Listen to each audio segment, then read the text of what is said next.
karua mitli rial ti bang aluang itluk dot nak sung bikhi zairal lo mo kan peng kau la ya o nem ngai du lo in dot nak laki chung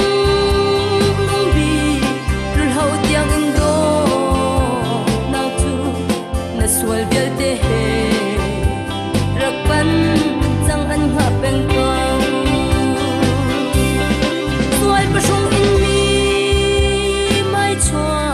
ngam lau in a mi zong pa shun nak ngai ti lau in do tu chupan u na sual nak mo pia lau in adot nak in an Ragir chang lo an do tu poi jisu sina itluk dot nak sung bikhi zairal lo in mo kan peng kau la ya o nem ngai du lo in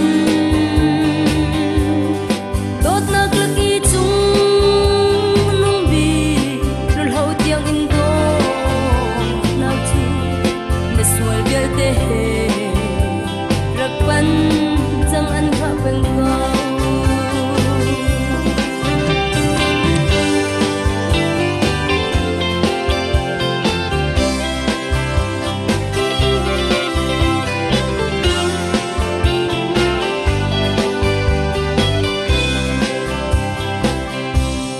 ka sual tu ke ti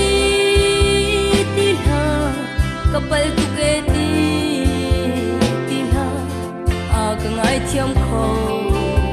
bai ti lai lo ti tin ha ngai thiam kho lo a ngai lo to tu boy pa ji suni mi sual do cha vai lam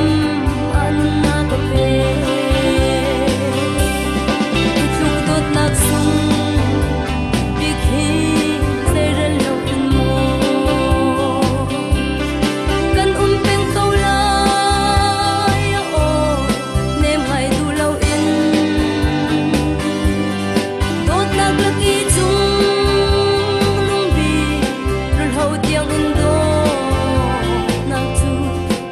sual bial te he rakpan chang an ha pen kau sual pa shong in mi mai chua ngam lau in a mi zong pa shun nak ngai ti lau in do tu chupan na sual nak mo pia lau in adot nak in an Ragir chang lo an do tu poi jisu sina itluk dot nak sung bikhi zairal lo in mo kan peng kau la ya o nem ngai du lo in dot nak laki chung